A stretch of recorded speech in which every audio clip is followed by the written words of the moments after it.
Yes, there are a lot of other podcasts out there about gaming and current events, but none of them are this cool. This is ALTF4. ALTF4. Video games and current events are our life. It's what we live for. Are you ready? Let's do it. And now your host, a coffee-loving, scotch-drinking, cigar-smoking gamer. This is DuperZo.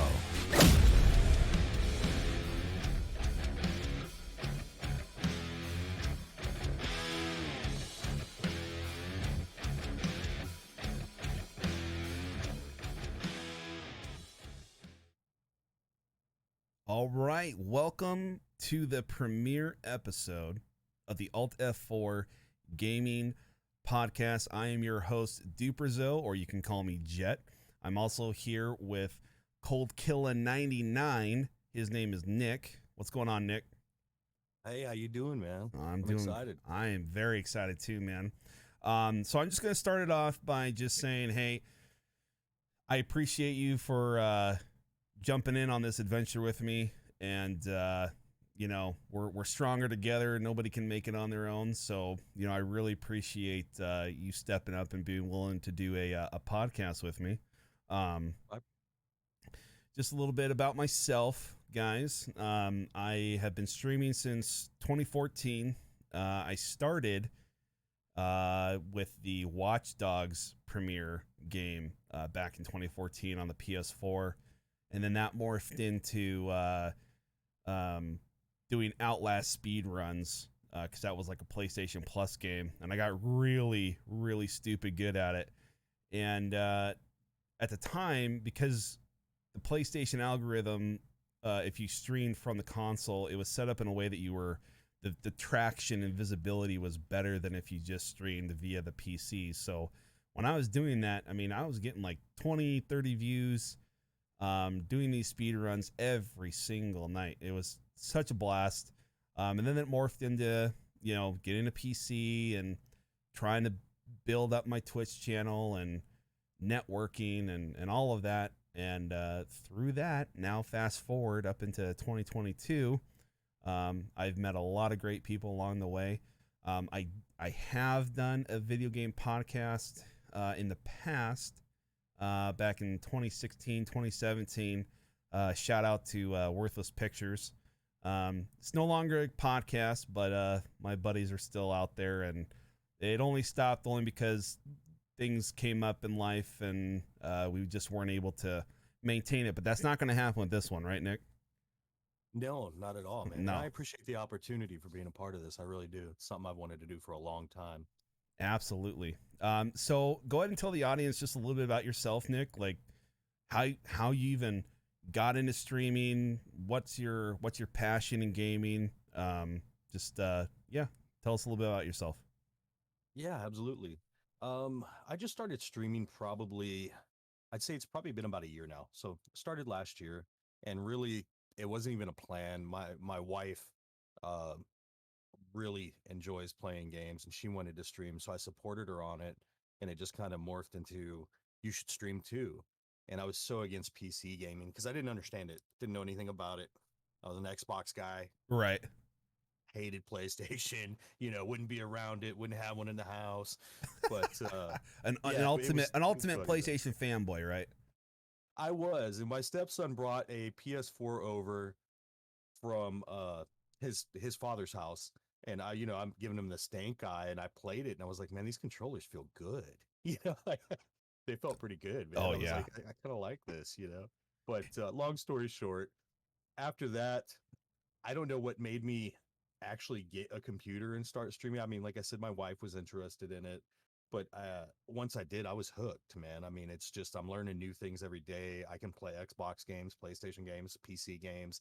The whole world just opened up, and having the camaraderie and just being with people online and the communities, and even meeting you out there, it's been really, really great for us as a couple, and just myself, it's kind of how it started. I'm an old school gamer though, man. I love arcades, some Nintendo 64, and back from the 80s, Dude, my very first gaming experience, my dad had an Atari, and Yeah. I was like 5 years old, and I found it. He had it in his office in a box. Like he didn't play. He played it in college, and I was like, oh my gosh, what is this? And an Atari was literally essentially just a little stick with a red button on a pad, and Right. and the only game he had was The Empire Strikes Back, and it was just up and down, like you were the snow speeder, up and down, and you'd fire a little laser bullet thing that looked like Pong, it, Yeah.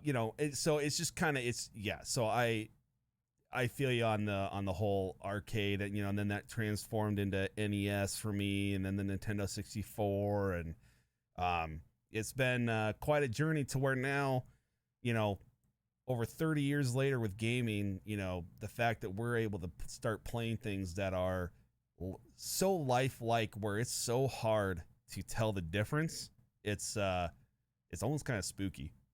Yeah, I was gonna say that, man. It's kind of scary, right? Exactly. But cool in the same token. I mean, it's amazing the way technology goes. And you sound old when you say that, but people that weren't around playing regular Nintendo back in '85 don't really realize how far it's come. I see my daughter playing Minecraft or something, and I'm like, that's where it started, girl. Like Yeah, right, exactly. On the Xbox, on the Game Pass, they have Banjo-Kazooie from the Nintendo 64. hmm And my son wanted to play it because, he was like, oh, what's this bear? I was like, oh my gosh. And I was watching him play it, and understand his spectrum is Mario Odyssey, right? With those graphics. right. And so then he's playing it. He's like, this is really fun, but they don't look real. I was like, well, that stuff looked real back in the day. Let me tell you. Okay. It was That time, little, yeah. that little blocky bear looking thing looked so real in 1996, Yes, sir. But to that point, it's funny you mentioned about, meeting me, you and Kay, and that just happened because I came across her video on Hover, and she blew herself up shooting a barrel on Warzone, and I just commented on it laughing because I've done the same thing, and so Mhm. like streaming has just opened up opportunities to create friendships that quite honestly last a lifetime, because I have friends that I've met through streaming that I still talk to on a daily basis, Yeah, for sure, man. It's when I met you, I was like, man, we're kind of cut from the same cloth, like it Yeah, we was. have the same sick sense of humor, so Yeah, yeah. yeah. Which chat audience members, viewers, Right. whatever, listeners, wherever you're going to be obtaining this podcast, we will keep it kid friendly for this, we promise. If you want more sick sense of humor, that's for the streams on Twitch. But yeah, cool. So really the only two things that I have to really talk about that I'm excited about, the first is this Callisto Protocol. It's being presented as a spiritual successor to Dead Space, which in 2008, I don't care if you've played Silent Hill, if you've played Resident Evil, when that game came out in 2008, that was absolutely terrifying. I being stuck on a ship, not just with, they're not aliens, you know what I mean? Like it's this virus that broke out, and now they're all morphed into these weird nasty creatures, and there's like an occult behind it. Like that game was absolutely terrifying for me. I don't know if you felt the same way, but I never felt safe running around that ship playing that game. No. Yeah, high anxiety, especially for that time. It was far ahead of its time in the and I guess scary genre.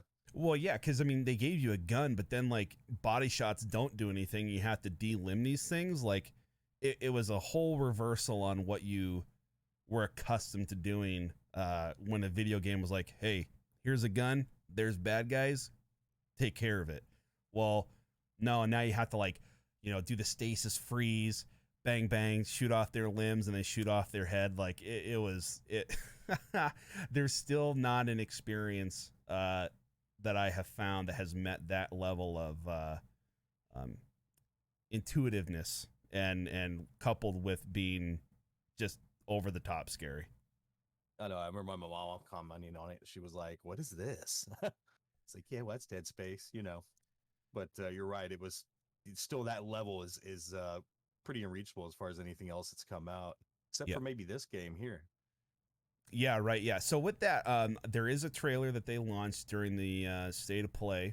So we're gonna play that, and then we'll talk a little bit more after the trailer. Okay. All right.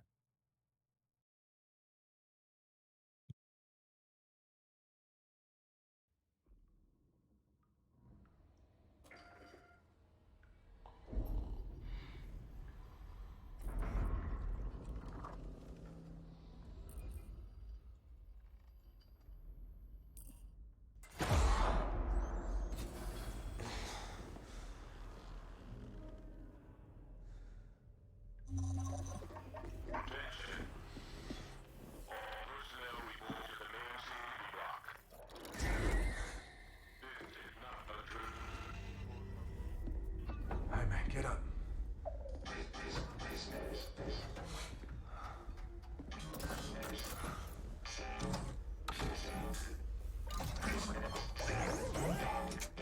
What the hell? You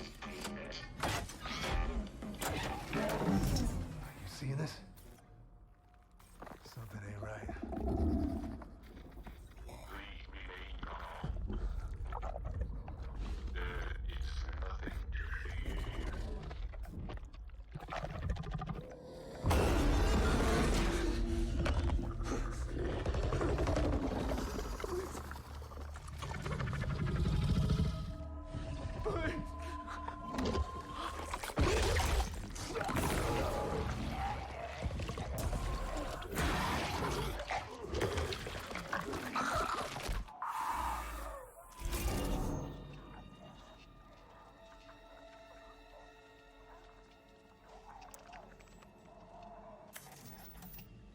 This is Black Irons to transport ship Charon.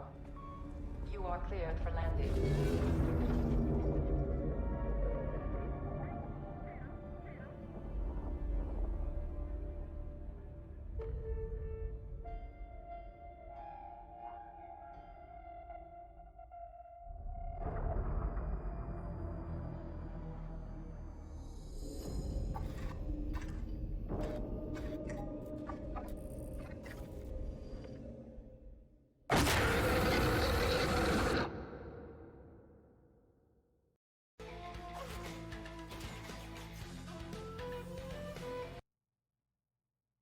Yo, I don't know about you, but if the game looks even remotely like that, I understand that's a cinematic trailer, but holy, that is terrifying. That looks sick, man. Like the whole prison scene and everything, that is sick. And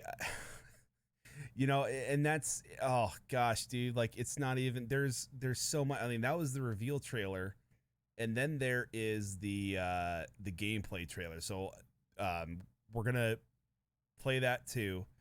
It's about a 2-minute video because I just can't get enough of this. So that was like just like the, hey, this game's coming out, and then here's an actual gameplay. So we'll see if it's kind of on par with what they're putting out for an actual cinematic CGI trailer. Okay, Let's do it.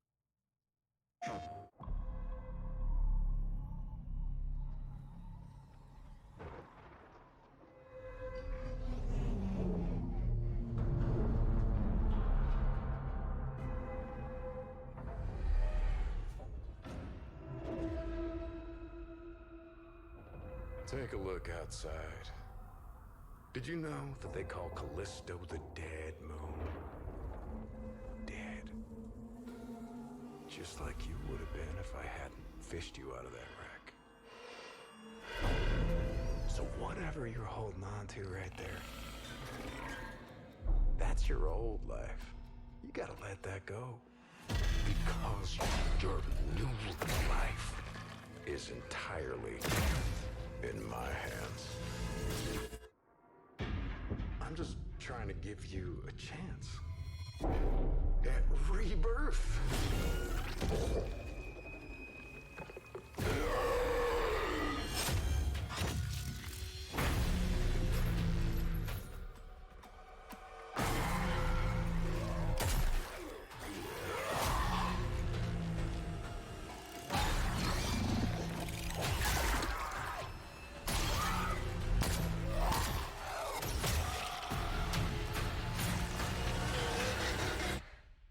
I just love that last part.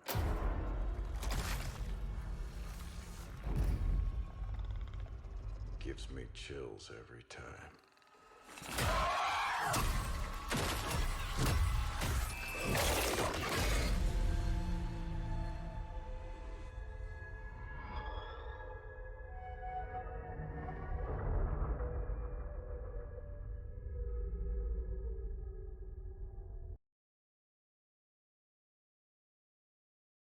As he said, just like that last part, it gives me chills every time. Oh my goodness, dude.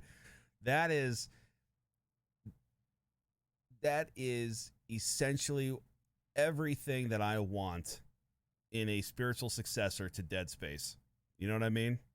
Oh, that thing is on point. I hope that the entire game is like that. Like the letdown, if not, man. Oh my gosh. But that looks sick. I mean, it is, like you said, it's everything you could want. Yeah, from the and predecessor of Dead Space. Yeah.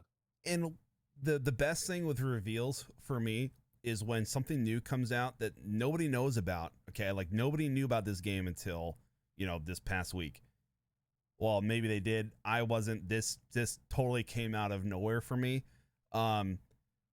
It's coming out December 2nd of this year. That's a holiday release game that got announced in the spring. For me, when I first saw this, I was like, oh man, like that's going to be like a 2023, maybe 2024. But dude, I can't wait to get my hands on this. And I don't know, obviously, like they say gameplay trailer, but there's no HUD. There's no, yeah, he's shooting his gun in some of those cutscenes, but like, are they showing a version of like doing a complete limited, more immersive way of playing? I don't know. But if that's what that game looks like, that's a freaking movie, dude. Like you're literally playing a movie. Kind of reminded me of Aliens when I was watching it. Seriously. It's like an Aliens movie. I know it's not an alien, but like some dude got sucked up because I continued to watch another trailer after that. And I'm like, this is pretty wicked, man. Right, yeah, the mouth opening up and then that secondary creature coming out of his mouth just yes, sir. Eating his face. That's just oh my gosh, yeah. And the other cool thing is that Dead Space is actually getting a complete and overhauled remake to have current gen graphics, and that's coming out January 27th of 2023. So at Christmas time, we get this, and at the start of the year, we get that. We get the remake of Dead Space. And I just, man, if they go through and they remake Dead Space 2 and Dead Space 3, which, I mean, Dead Space 2 is kind of okay. I mean, it was good, but it wasn't great. Dead Space 3, I don't know if you played that one, but there was like a co-op feature kind of on par with what Gears of War was. But like, I didn't play that one. Yeah, dude, like things would happen to your character because you're like going insane, right? So I forget the other protagonist's name, but not Isaac. Like you could play Isaac, but there was like another guy, right? And there was stuff that happened in his life where like if you were playing that character, you would start seeing stuff like crazy, scary, off the wall like visions. And like the game type correct stuff? Yes, correct. Yeah, And the game would just it was terrifying. And I remember I was playing with my brother Miguel and I was freaking out. I was like, oh my gosh, what is this? Like this is what's and he was just looking at me like, what do you mean? Like there's nothing happening. I was like, you're not seeing what I'm seeing right now? He goes, no, I'm not seeing that. I was like, oh dude, that's even worse, bro. Yeah. Yeah. Yeah, not sharing in the horror, and Right. and I thought, dude, when we're done with this playthrough, we got to come back and play it again. But then there was things that happened to him playing as Isaac the main character from 1 and 2, where he was seeing stuff and I wasn't seeing it. So it just added this whole different dimension of terror on top of what 1 and 2 set up with, the whole idea of the occult basically creating these creatures and things like that. And it did not disappoint. So I am 100% stoked about this game. I'm all in for it, for this and Dead Space. I didn't get to play the 3 like you said. I wish I did now that you described it. I was like, that's pretty dope.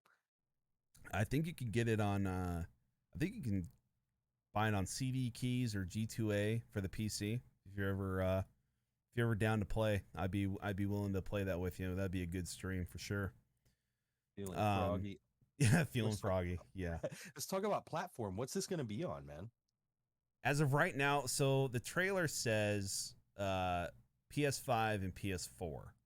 I don't know. I mean, I don't believe it is a. Oh, okay. Hold on. So that's the headline, and then right here, let's bring this up.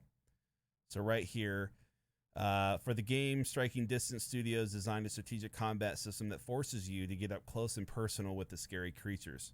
To fight them off, you can use both melee combat and a gravity weapon called the GRP. Okay, so again, like, they are really sticking to what worked in Dead Space by, freezing them, getting up close, melee, all those kinds of things.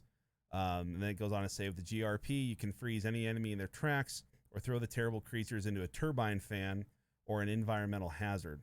Because Turbine fan. Yeah, turbine fan or environmental hazard, yeah.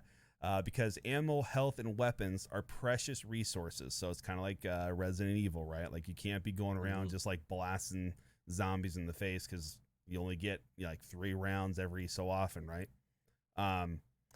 You will need to scour the prison for any advantage you can find. So that's interesting. So this is literally a prison on the moon, Callisto. That just sound, and it's the dead moon. Like, that just sounds absolutely horrible. Like, that's what makes it. When I saw the prison up there, I was like, oh man. Right. Because it's not just a regular run and gun, Right, exactly. And then right here after that paragraph says the Callisto Protocol will be released December 22nd. I need to see when that article was written. Maybe this came out a little bit before that video.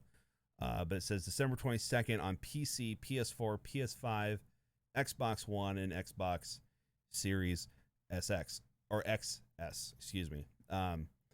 So yeah, I mean, so if you still have, previous gen console, you're good to go. If you have a PC, you're good to go. When was this? Updated June 3rd. That's interesting. Okay, so maybe that was a typo for December 22nd because the trailer says December 2nd. It doesn't say the 20th. Yeah, correct. So who knows? I mean, whatever. The 2nd, 22nd, it's still a December release. So sure. It could be moved too. I mean, how many times they do that with Call of Duty? Yeah. The dates, Oh, I know. It's not. And that's the thing too. If this game, like, if they get to like September, October, and they're like, they do the stereotypical developer move on Twitter where, we're sad to let the fan base know that we are actually now going to have to push it back 3 months. Like, I get it. I really do. I'd rather, if something's not working, delay it. Don't give us a game that's broken. But if that happens with this particular game, I'm going to be a little bit like, no, that sucks. Well, and the worst part about not hitting that holiday release is, like, I don't know about your line of work, but in my line of work, that's when I get my play on, man, because I could have almost 4 or 5 days off in a row and really get into a game, which rarely happens because of life, of course. So I'm always looking for that pre-Christmas, pre-Thanksgiving releases, Right. Yeah, unfortunately for me and my work, once November hits through the end of January, I can't take any time off. So, and that's like 5, sometimes 6 days a week of working almost 12-hour shifts. So at my work, holiday season's super busy, but I will definitely make time for this game. You know what I mean? Like, this will be, right. I don't care if I play this all night long and have to go to work, look at the clock. Oh my God, it's 4 a.m. I got to go to work in 2 hours. No, don't care. I'm just gonna power through it and play it. Yeah. Pull that all-nighter. Exactly. Did that? I don't know. Did you see that picture of his suit though? The one that said "RIP" on the back. Right. Yeah. So like the cool thing about the speaking of a HUD, that was the other cool thing about Dead Space was that your health meter was actually on your spine. So there was really like no like virtual health meter on the screen. It was on your character's body. So, you know, if you're full health, you were green, medium health, yellow. If you're dying, it's red, right? Well, this one, like it's on the back of their neck, like going horizontal. Like it's almost like it's a prisoner tag code. Let me see that. I didn't even see that on the back of his neck. I was Yeah. just looking at his suit. Yeah, it's right. I have an image of it right here. Yeah, it's going horizontal. And on that first trailer we watched, that prisoner that got his face sucked by that thing, it was like it's like a steel plate that's embedded on their neck, and then it's like a virtual little kind of like a hologram that's like projecting off of that plate. I see it. It's like the green, right? Mm-hmm. You said it's running horizontal like a choker necklace or something. Right.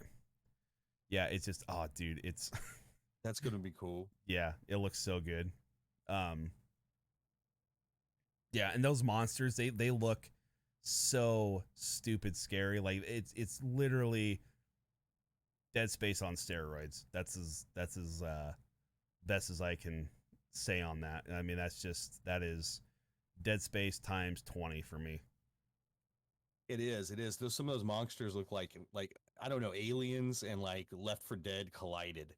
You know, it's I don't want to call them zombie aliens, but they look pretty freaked out, man. Right. Yeah.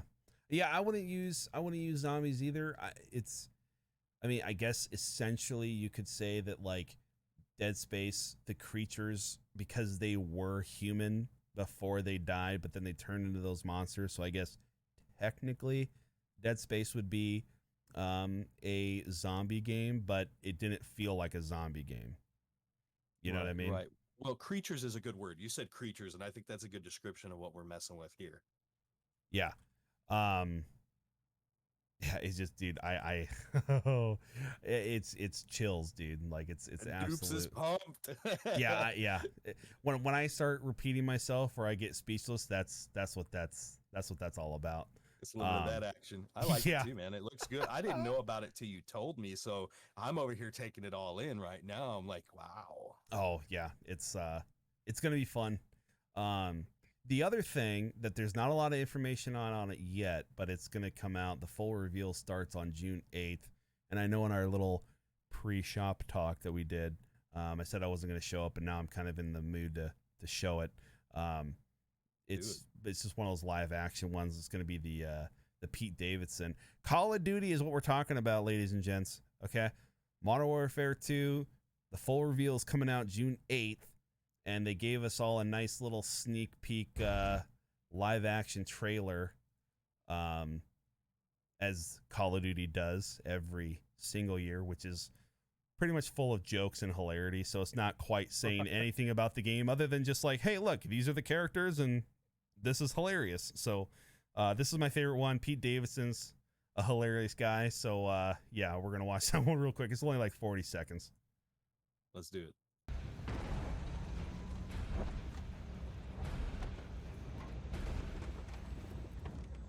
It's kind of scary in here. Will you guys hold my hand? You sure? Don't worry, mate. He's with me. You guys pack any good snacks? My mom packed me a whole backpack full of snacks. So hope you guys brought some snacks. Because I'm not sharing mine. You know how to use this thing? I wasn't paying attention during an army class. Load and lock. I mean... Okay. Leave him in the truck.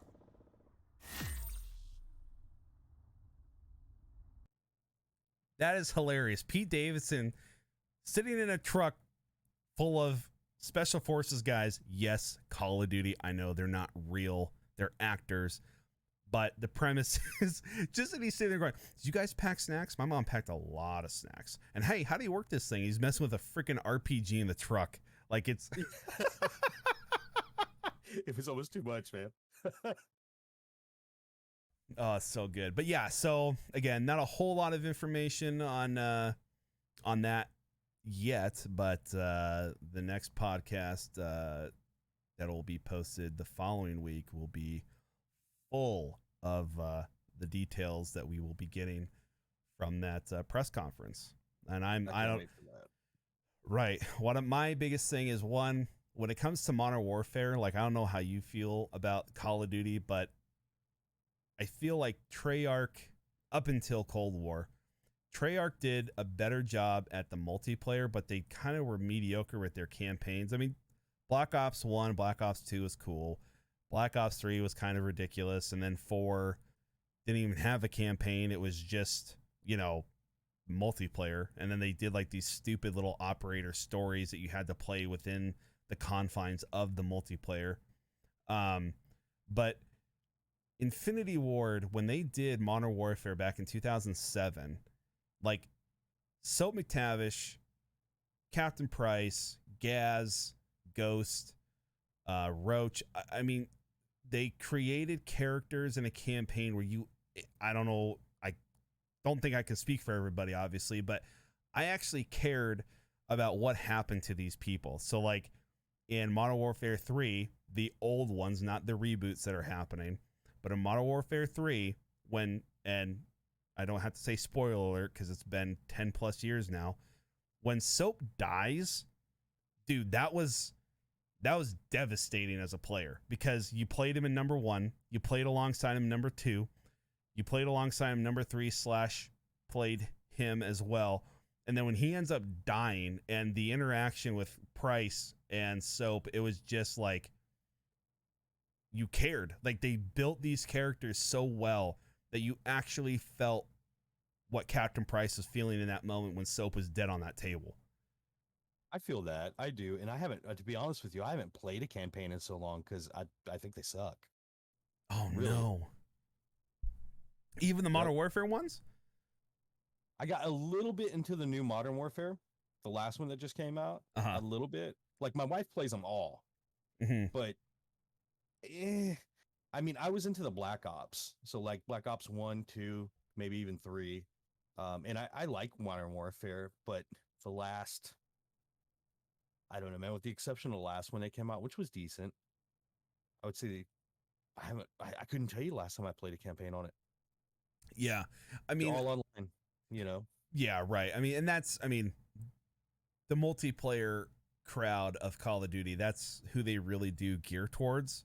But it is nice that like the studio of Infinity Ward has at least allowed those of us, because I mean, don't get me wrong, I like the multiplayer, but when I buy Call of Duty, especially when it has Modern Warfare on the title, I want to continue on the story that was set up. You know what I mean?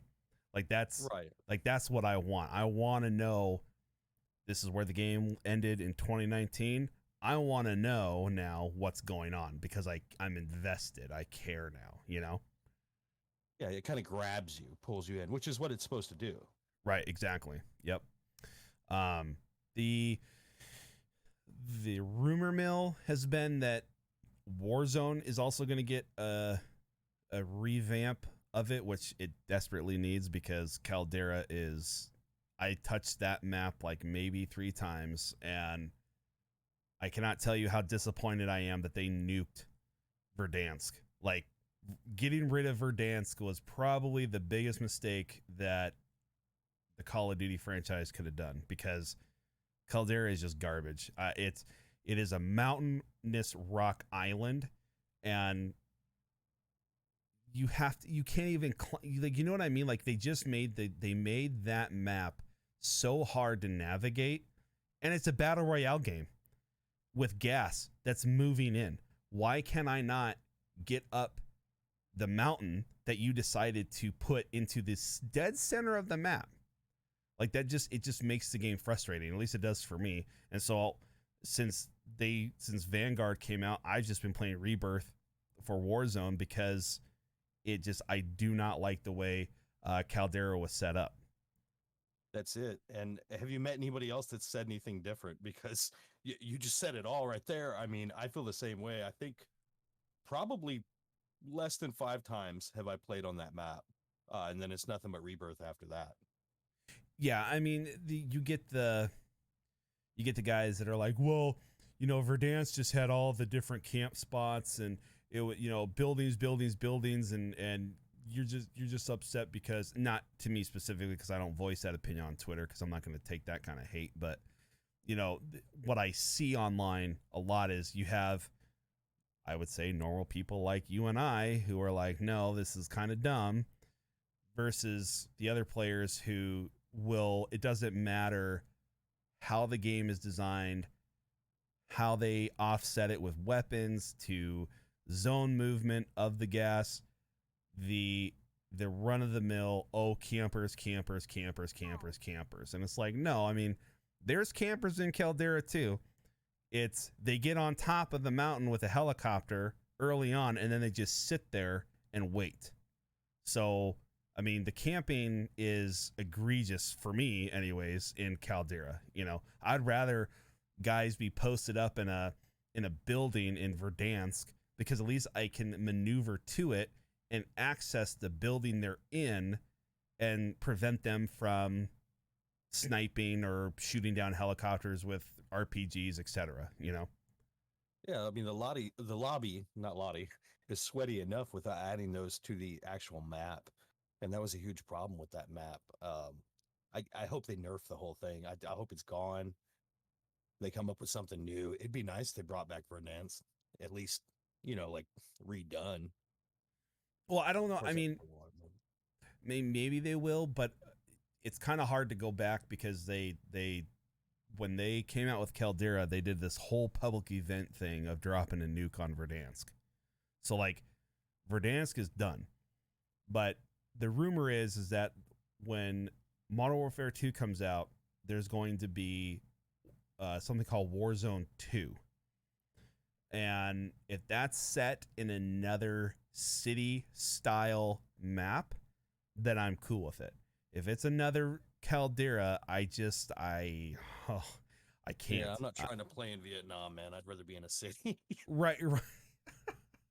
You know, I mean, Pacific Island from World War II, but yes, I hear what you're saying. Yeah. I'm gonna go ahead and call it Vietnam. You know what I'm saying? Yeah, it's anyways, that's just my little gripe session about the current state of affairs of Warzone. But I mean, the biggest thing that I think will turn players towards it or away from it with this new one is the skill-based matchmaking. They have to fix that. You could literally, and I don't know if you can do it anymore on Caldera, but when it first came out, you could, right? So if you were a really good player, or let's just say average player, and you wanted to boost your KD or wins to losses, right? Okay. All you'd have to do is get shot first thing out, lose your gulag, and then go back to lobby, and then go back into a new match, and that would drop your skill-based matchmaking way down. So then you're in a lobby with people who are less skilled than you, and you're just, for all sense and purpose, you're just on kids. You know what I mean? Like, you're just wrecking everybody. Exactly. Like, yeah. That's not fair at all. That's not fair to me because I'm an average player. So when these guys that can get 15, 20, 30 kills in a match are doing that, it's like, come on, dude. Like, I don't know. So yeah, they got to get rid of that because that's going to be not a deal breaker for me, but it's going to be disappointing if they don't fix that. Highly disappointing. I remember running into that. And the other thing is too, if I want to play with the boys, I'm average. Some of my friends are incredibly good. I mean, like tournament good, and I hop in a game with them and I'm just trash, but I mean, bad. Well, yeah. And then that's the other workaround too, right? So like if you're in a group of 4 and you're the least skilled player, and that doesn't mean bad, but I mean, if you're getting 5-7 kills a game, which on average, that's decent. It's not great. It's not bad. But if you're in a lobby with friends who can get 15-20 kills and they're winning consistently, like their wins to losses are over a 1.5 ratio, all you have to do is the weakest link in the chain can create the lobby, and so long as they are the host, it goes off of the host's wins to losses in KD. So then you can literally nerf it for the guys who are just stupidly good. So, yeah, just a quick little snippet here. I was playing with my boys, right? So you're talking 17 and 20. They've been playing Call of Duty a long time. Actual sons, not my boys, but like kids, my kids. And my 17-year-old's like, he's a tryhard. And I'm like, a tryhard? What do you mean? And I'm looking, and each one of them has like 20 kills, 30 kills. You know, they're really running the lobby on this one. And I'm like, it's Modern Warfare 2, by the way. Like, what does try hard even mean? They're like, well, they try way too hard. You know, they just come in, they wreck everybody, and they just, you know, they play all the time. And I'm thinking, isn't that what you're supposed to do? Like, Right. I mean, when you play a game, you're supposed to win. Have you ever heard of that term before? Yeah, exactly. It's you know, and there is an unfair, and I can't talk, an unfair advantage to the fact that there are people who do this for a living. And I'm not complaining. Hey, I say the word unfair, but it's very tongue in cheek. It's not complaining. It's just there are people, you're not crying, right? They have their, but it is technically an unfair advantage that you have guys and girls who play this game day in, day out from 8 a.m. till 4 p.m. at night because they're streamers and they make hundreds of thousands of dollars a month doing this. But then there's people like you and I and our friend group who, you know, we have 9-to-5 jobs, sometimes longer. So when we get on to play, we're only playing for 2, maybe 3 hours. If we can the kids act right. You know? Right. Yeah, exactly. Yeah. And so, you know, you're able to get in a couple games. You know, if you're decent, your squad's decent, you're gonna get a win out of that 3 hours, but you're not gonna get multiple wins for the most part. I mean, you might get 2, 3, but when you're going up against people who have devoted so much time, and good for them. Again, I mean, that's kind of the goal with streaming and content creating, is to get to the point where these other people are at. So that's all well and fine, but call it for what it is. It's an advantage that they have because they are constantly on, constantly playing with the different weapons, playing with different attachments on the weapons to see how quickly can I just drill through your 3 plates and then knock you, if not kill you. Exactly. And we don't have that kind of time to figure that out. Like you said, we're 2 to 3 hour players. You know, I just got off work. Right. I'm trying to get in here and get sweaty with these guys real quick. But yeah, that's another reason why they need to fix it, you know? Yeah. I mean, and I'm guilty of this. You know, when I've taken prolonged periods of time off from playing Call of Duty, what's the very first thing I do? I get on YouTube and I do the closest to date in terms of how many weeks or months was the video created about what is the go-to weapon platform with what attachments. Dupe's looking for the weapons before he hops on. Yeah, well, yeah, because that's how, but that's insane how quickly the meta changes in that game, where exactly the gun setup that I had 2 months ago is now completely obsolete for some dumb reason other than just Call of Duty likes to make updates every 2 days and they're 6 gigabytes long.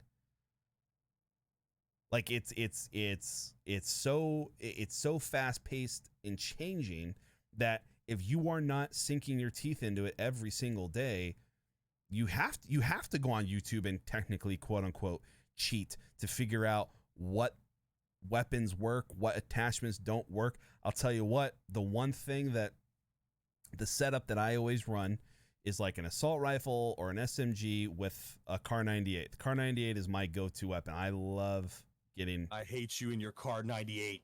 I love sniping in that game. It's so spicy. I'm so just good. learning how to do that, man. I'm just learning how. But my setup was I would have a heartbeat and a bouncing Betty, right? Okay, because yeah, there is a level of camping you have to do if you're sniping. I get it, okay? But I was watching some stuff, some different content creators, and watching. They're running the same weapon systems that I'm running, but they're different. Lethal and non-lethals are different. A stim and a throwing knife. When I started doing the stim and throwing knife combo, my kills went up by 3. And I was always averaging about 7. So I all of a sudden I went up to 10, 11, 12 because I never understood that stemming made you quicker. And if you were getting caught with the gas, if you stemmed yourself, not only are you getting faster, but you're also healing over time. I didn't understand that it healed over time. I thought it was like a quick heal. You know what I mean? So that's one. Right. And then 2, when I have the go-to SMG and I just drill right through your plates and I knock you, it is a split second to just take that knife and throw it at your body and instantly kill you, rather than dropping another 5-6 rounds. Meanwhile, your buddy just hopped down the stairs and killed me. So exactly it. My wife goes with that setup too. Right. So it's like when you start to see how quickly things morph, you if you're not playing it all the time, you have to keep up somehow. And so again, thank God for YouTube, because I would be in the wind with what to do, because I would just get frustrated, but you know what? Forget it. I'm uninstalling. I can't keep up. I don't know if any of us can keep up with that game anymore. I'm getting killed by 13-year-olds on the regular, man. Yeah. Well, but you know what though? But that's been the fun thing about getting back into Fortnite. So when they took the build away, is that even though there's things that happen in Fortnite, you know, that one night that Kay was streaming and I hopped in and played some rounds with her. Right. Instinctively, the thing that comes to mind right off the bat was the last time we were playing, the last game we played of the night. You know, we were up on this mountain, up in the snowy part of the map, and I had like the best controlled purple AR that, you know, like when you aim in, it has a little red dot, you know? Yes. And I'm lasering this kid and he just turns around and washes my mouth out with hillbilly mouthwash, which is 12 gauge birdshot for those of you who don't know what that is. And I die, and that's the end of it. And I'm like, what the are you talking about? How does that happen? Because I guess I'm bad. Like, but man, he's got quick little Vienna sausages. He just got the jump on you. He's on freaking Ritalin, like just yes, did a line of Ritalin before he got on Fortnite. Oh my gosh, over, man. You know, but with that though, like as mad as I was at that, I wasn't anywhere near nuclear that I've gotten with Call of Duty. It's like, all right, I'm dead, fine. You know, oh, that's frustrating. But Call of Duty, man, I tried to play that with my buddy about 4 or 5 nights ago, and we only got 2 matches in. I was like, I can't do it. I'm done. I can't play tonight. I can't. I'm getting too mad. My blood pressure's going. My Apple Watch is telling me to, you know, hey, take a breath because you're gonna die. You know, like it's so frustrating. But you've seen me stream at least Halo, if not Call of Duty, and I get to the point to where it's like, you know, if I don't, I'm gonna pop if I don't stop. You mean when you broke your headphones? yes, those pieces, man. They didn't. It wasn't my fault. You're gonna get me excited just thinking about them. They got obliterated. But yeah. So, but with that though, when they took the no build, or when they took the building away, so now it's a no build game. It is so painfully obvious at how bad the average Fortnite player really is at the gun game side of it. because I remember my first day back playing was with you and Kay. Like the very first time we all played a game together on Fortnite, that was my first time playing Fortnite in months, if not over 2 years. And the fact that I got 9 kills on a game that I hadn't even touched for that long period of time, and these kids can't even figure out how to operate the weapon that they're using. It's like, okay, clearly you were I'm going to build a skyscraper around you and then pop back down, open up a gate really quick with the build meta that is or was Fortnite, and then kill you. Like, that's not fun. For me, that's not fun. Just I hated it. I played it like twice and never played it again until no build. Yeah, it's just like, you know what? Just get good in terms of like play the game, go toe to toe with me, gun versus gun. Did you get a better gun? Like, do you have a purple or a green, and do I have a blue? Or, you know, that's the kind of fairness, I guess, to say it for a lack of a better word that I can't think of right now, to have in the game for skill. Because it's like, okay, so it was basically just I got screwed on RNG when I found a gun. I was only able to find a purple. He has a blue, or vice versa. I forget which one is greater, but I think purple's better. Okay, so I had a blue. He had a purple, and Right. you know, he just had a better class, a step up from what I had.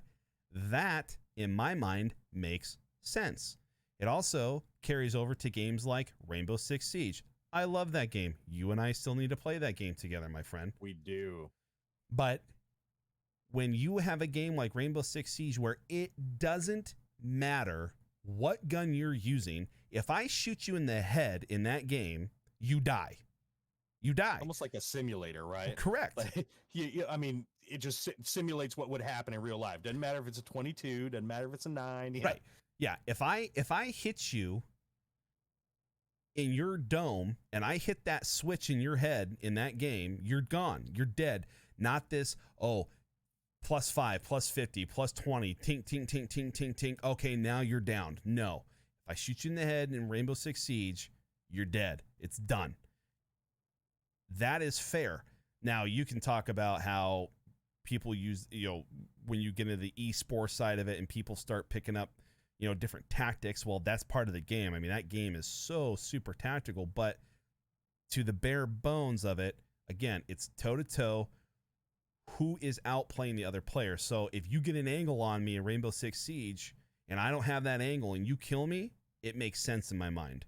You know what I mean? And so that doesn't make me as frustrated or as rage quitty, as they call it, as Warzone does. Even though I love Warzone so much, I do. I really do. At the end of the day, it still is my favorite battle royale game, but it is it's in a state of hurt right now. Well, you want to know that everybody has the same advantage. So if you suck, I accept that I suck, right? But at least I know I had the same advantages and somewhat of the same engines were running to make that happen. And when it doesn't work like that, that's when you get rage quitty, you know? Right. When stuff starts to break, you know? Yeah. When stuff starts to break, my brain breaks. Yes, sir. You know, it's you know, and honestly with Warzone 2, just to kind of circle back to how this conversation started with what we would like to see or not see, get rid of all the cheesy operators. Please. Get rid of those skins. All right. I appreciate anime. I don't watch it, but I appreciate it. I appreciate the fact that there's people that like it. Okay. But get your Attack from Titan naked skeleton body out of my lobby. Okay. Like, I don't like it. I you know, and then they have like the little Hello Kitty little ears on Alexandra's skin. It's like, dude, stop it. When I want to see Ghost back in there. You know what I mean? Well, he's in there. I have like 7 different skins for that guy. But when Warzone first came out, all the operators that were available to you to unlock different skins for that operator, it was raw, gritty, like modern, like you would see this person like potentially like on the battlefield, you know what I mean? And it looked badass. Like it did. Like it was so stupid cool. And then all of a sudden it turned into a meme. Like I can't even play a lobby where there again is an Attack from Titan dude, or I mean Godzilla and King Kong. Are you kidding me? Who thought that was a good idea? Probably the same guy that thought that the Who from Whoville's Vespas were a good idea in Book of Boba Fett. You know, like all those neon colored little mopeds running around the deserts of Tatooine. Get out of here. Get that crap out of my game. I don't want it. But again, how entitled am I? I said it was my game. But you know, it's just like, dude, come on, like whatever sells, brother. Whatever sells. I didn't even play the King Kong and Godzilla when that was out. I couldn't tell you anything about it. I didn't play it. Do I feel like I missed out? No, I don't. I don't know if you checked it out. Dude, one of my friends was like, "Oh my gosh, it's so cool when they come out of the water and I was like, "Oh, cool, so they fight each other?" No, it's just like a kill streak. What? So King Kong and Godzilla are there and they don't fight each other? What a failed opportunity. Now, granted, the whole idea was absurd to begin with, but if you're going to do that, if you're going to go that route and be dumb, then at least make it good, make it worthwhile. That's the whole reason they exist. Right. They are literally trying to be Fortnite with those events. Don't do that. Mm-hmm. That doesn't work for Call of Duty, in my opinion. Not those kind of events, right? The events of when they were dropping the satellite out of the sky into Verdansk, because that's where the story was going. And you had like the actual like story within the world of Verdansk that you had to like find mission intel items while you were playing the game. When that event happened, it was cool because it made sense. We are in a war zone in some semi not too far off in time frame place in Eastern Europe, and this satellite has been brought down out of the heavens and it is falling down towards Earth. Yeah. And then it crashes, and then you can pick up different intel items off of that give you a better ability to see where the circle's going to go. Those events make sense. Yeah. You're not going to get Marshmallow Head DJing in Caldera Call of Duty. Okay? This is not Fortnite. And you know what? That works for Fortnite, though, right? But that's what it's based around. All those skins and characters. That's Fortnite. Right, because it's absurd. Call of Duty. Because it's absurd. The Attack on Titan guys, and I mean, for crying out loud, I mean, you've got Master Chief now in Fortnite, and I have the Book of Boba Fett skin, and all these. Fortnite did a fantastic job of taking what is pop culture with characters from other IPs and putting it in their game. 100%. Call of Duty tried to do that, and they literally crashed and burned. We're talking like Apollo 1. And I know that's not a nice thing to say and hashtag too soon, I assume. But like, it hasn't even left the launch pad and it's on fire. Yeah, I know. I'm probably going to get hate for that one. But look. Slippery slope. You know, but still, like, it doesn't work. And you have to stay with what works. What brought people into Warzone was just this battle royale where everything was what Call of Duty is in terms of the grittiness of it, the arcade / semi-realistic nature of combat, and they put it into a battle royale mode, and it was freaking cool. If you wanted to go play absurd, fun, whimsical, dumb, how many dances do I have on Fortnite? Right? You know what I'm saying? Like, that's where I'm going to do that, because that's where that belongs. That's where it's fun. It's not fun, right, in my mind as a gamer, to see that trying to bleed into my combat shooter, because that's what this is. It's a combat shooter. It's not a fun, whimsical battle royale, which is Fortnite. That's exactly it. That's why it works for Fortnite. That's what I was saying. Fortnite is Fortnite. let's keep Call of Duty. And I was going to ask you a question about Call of Duty towards geared, the new version that's coming out of Call of Duty Modern Warfare 2. Are you scared in a way? I get scared when these games come out because I'm so pumped for it. Because Call of Duty is probably one of my favorite games of all times, and I just like, I don't know if it comes out and it is not right. I'm not right for like 6 months because I've been waiting. You know what I mean? You ever feel like that? Yeah. I'm not scared from like, look, I'm a pretty easy to please consumer. Okay. What I mean by that is for example, in Star Wars, right? Yes, the last 3 movies of the 9-part series of the Skywalker story were not all that good, but I still loved it because it was Star Wars. Like, I still got my Star Wars fix. You know what I'm saying? I do. So with Call of Duty, like with Modern Warfare back in 2019, sure, it was kind of a short story, and there were some things that people brought up that seemed lackluster, but I enjoyed every single moment of that campaign, every single moment of it, to where I went back and played it and beat it on veteran and realistic because I just enjoyed the experience. I am not worried about the campaign of Modern Warfare. I'm just not, because they've proven themselves from the original 3 to the first one in the reboot of what's going to hopefully be a 3-part reboot. They've proven to be able to tell a good, solid story.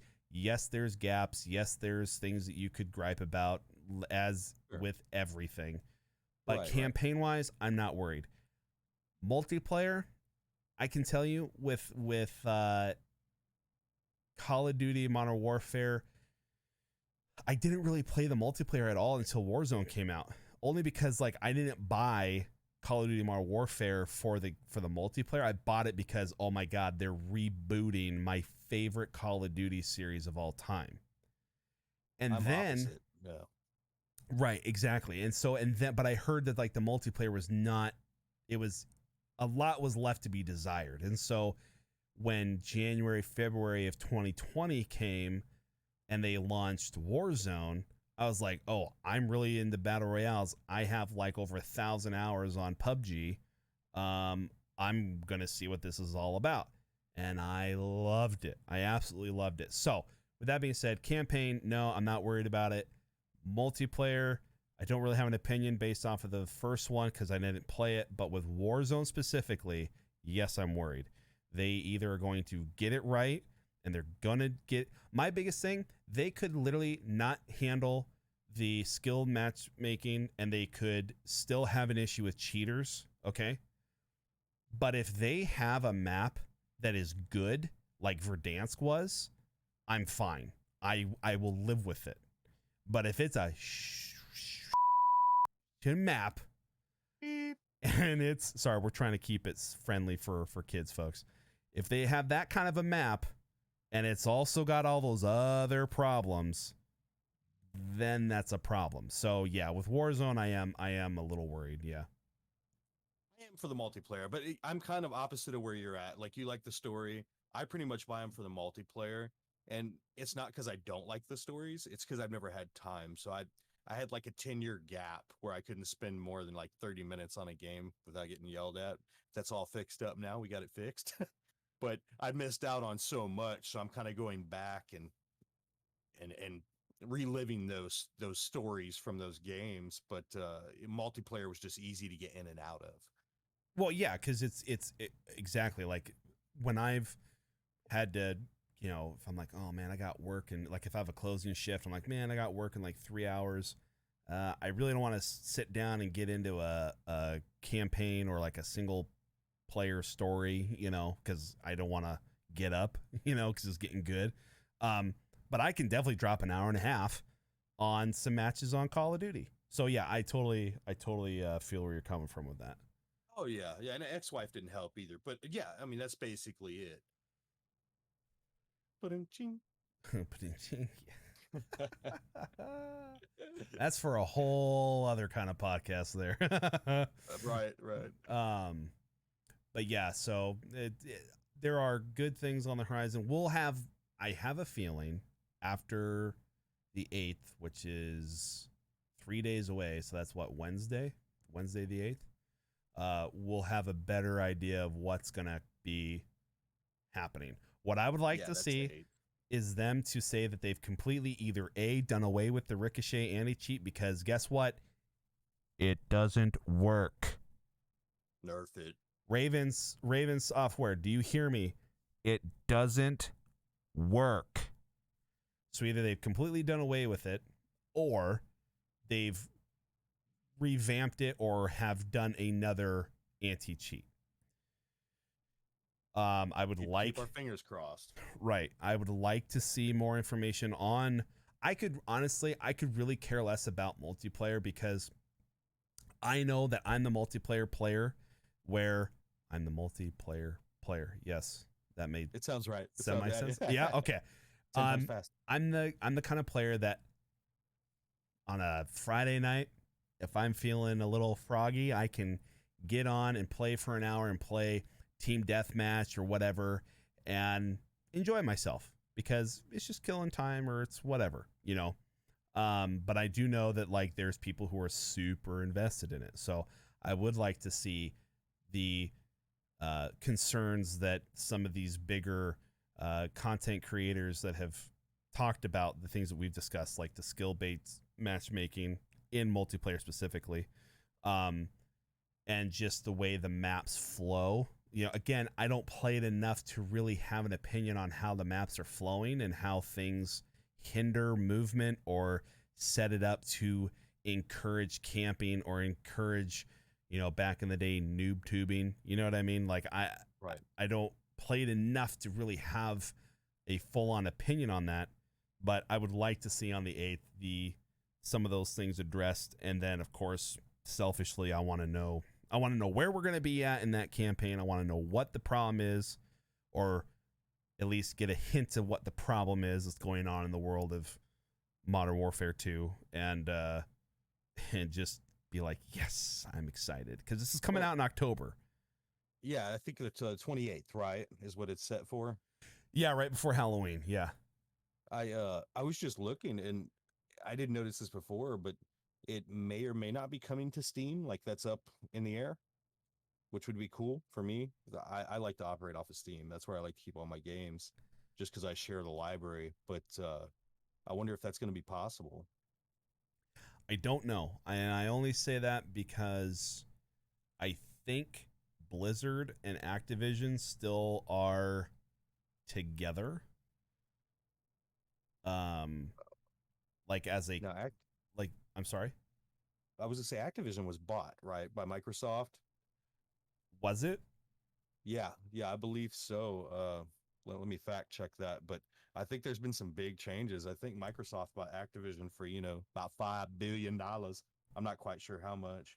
Well, if that's true, then if they are no longer in cohorts with Blizzard, then I would venture to say that the release of it also being on Steam would be a very good bet.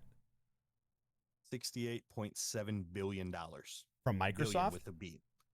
Microsoft is acquiring Activision Blizzard in a landmark deal for $68.7 billion. And I think that already happened. I heard about this a while back. Oh, okay. See there, though? It said Activision Blizzard, so they're still together. Okay, so they're buying both. But yeah, well, because they're basically one company now. Right.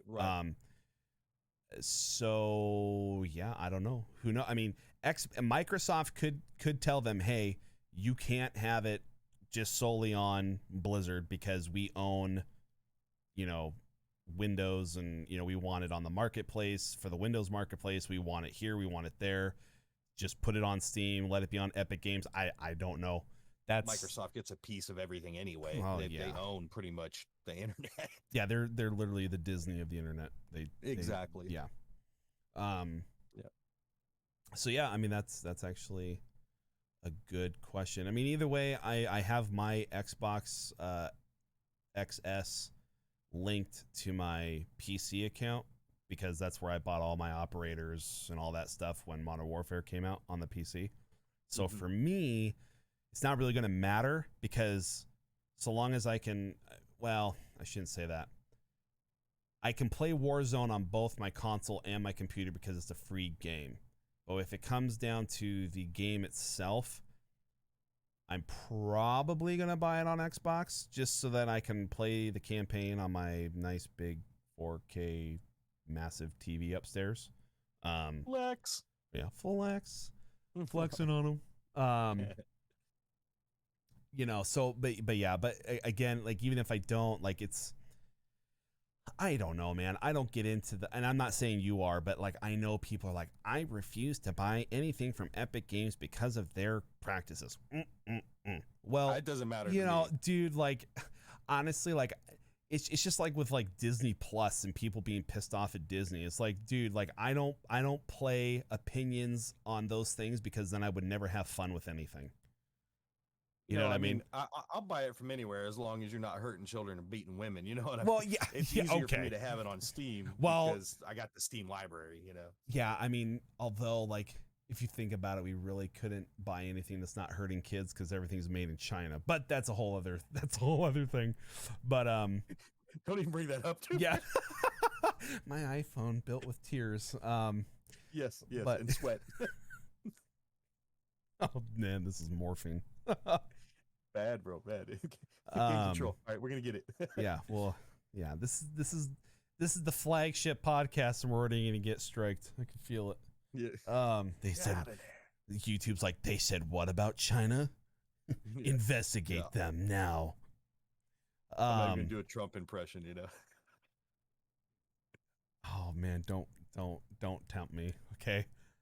It's so hard not to put it on right now, okay? There's good people on all sides. Okay, sorry. But I had to cry. Oh no. But yeah, it's honestly, this year's gonna be a good year for video games, I feel like, and Great year. yeah, and then 2023 things that are slated, like, I mean, I know it's not on the docket to talk about, but I mean, I think we're at the point now where we're just kind of just vibing and talking. So, you know, True. we've got Spider-Man 2 is coming out next year. That was announced. I mean, I don't know if you like Final Fantasy. You saw me playing that Final Fantasy 14 MMO that one time, but I downloaded it. Everything you play, I end up getting, and like you'd hook me up with that free trial, and I never opened it, man. I wanted to play it with you so bad. Okay, well, we gotta sit down and play that, because if you end up liking it, we've got a guild, and it's good. I joined it too on the Discord. Yeah. Yeah. Oh yeah, that's right. Oh my God, no, I that's was right. ready, bro. Yes, I was ready. That's right. In fact, I went and looked at the Ace Combat that you were playing, and it's on sale right now. So guess who's getting that? Dude, $11 on Steam. Yeah, man. It's Wicked, good. bro. It's a good game. It's a $60 game for $11. Let's go. But by the way, quick little shout out. Top Gun Maverick was one of the best movies I have seen in a very long time. The new one? Yes. Where'd you see it? Movie theaters. It's out right now. Theaters. It's out right now. It's out right now. Dude. And it's worth it. Dude, okay. First of all, nothing ever beats the original on anything. They don't have Kenny Loggins. Not Die Hard, not Star Wars, I don't care. The first will always be best. But Top Gun Maverick it's a great movie. It is so stupidly good. You said that with heart, man. They did everything right with that film. I mean, dude, back in the 80s, quick little story here, okay? Back in the 80s, when they did Top Gun, they weren't about, at that time and place in the 80s, Hollywood was not about to put actors in fighter planes. Okay? That is dangerous as okay? So when you see Maverick in his cockpit in the first one, he's not actually in the airplane, okay? In this, everything is shot in the actual cockpit. Okay. So what they did was they were flying the F-18s, and there are versions of the F-18 that are a 2-seater like the F-14 is, right? But there's also one that's a single-seater. So they sat in the back while the pilot actually flew the aircraft so that you can literally see the G-forces on their face. You cannot, dude, Jocko, you know who Jocko is, right? That Navy SEAL? Jocko Willigan or Yeah. something? Yeah. I listened to his podcast. Dude, so he interviewed an actual pilot like last week who saw the movie, and he's actually he was a Top Gun instructor. He's one of very few pilots that have flown the F-35, which is a new, it's better than the F-22. Okay. Everything, you cannot fake G-forces and what it does to your body when it's happening to you. CGI cannot capture it correctly. Okay. So when you see their face getting sucked back when they're doing these tight turns and loops and all that stuff, all those actors are actually in a multi-million-dollar F-18 with a Navy pilot flying it. Let's go. Yeah. So it's 100. So that alone just adds the real, like the realistic side of that. And Takes the cheese right out, right? Right. And they pay tasteful homage to his motorcycle, where he it's like covered and he uncovers it real quick, but it's not in a bad way, just kind of like not like a super cheesy way. He's just like in his hangar and he's like working on a P40 Mustang or P40. Is it P40 or P51? Is it a P51 Mustang? P51 Mustang. Yes, it's a P51 Mustang. P51? P51 Mustang fighter plane from World War II. And he's like restoring it, right? And then like he looks at the time, it's time to like go. He was at the time he's doing something for the military. I don't want to like spoil it, but he goes over and there's something covered and he undoes it and there's his motorcycle. It's like, oh, that's the one from, blah blah blah, and then That's like the one he rides with that chick down the strip, right? Right, correct. Yeah. Yep. Yeah, okay. And like, dude, I mean, the fact, and this is not a spoiler, it's in the commercial. Okay. So Goose's son is now a pilot under his command, and his name is Rooster. His call sign's Rooster. And he looks just like that actor that played his dad, who played Goose. Okay. Like, Is he really his son in real life? no, he's not. No, he's not. But he looks like him. He looks just like him. Just like him. I mean, I don't know. I don't think he is. No, I don't think he is. I could be wrong on that, but no. But he looks a lot like him. And the things that they say about Goose to each other, because there is a scene in the trailer where he's like, "My dad trusted you, and I don't know if I could trust you." I was like, "Ooh, that's a little cheesy." When I saw that commercial, you know what I mean? But in the context of when he said it in the movie was so believable.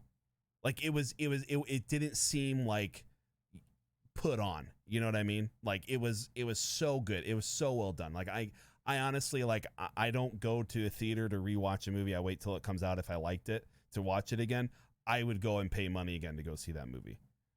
Guess I'll have to go see it. Damn. Yeah, it's dude, it's so good. Yeah, where were we going with that? How did we get into talking about Top Gun?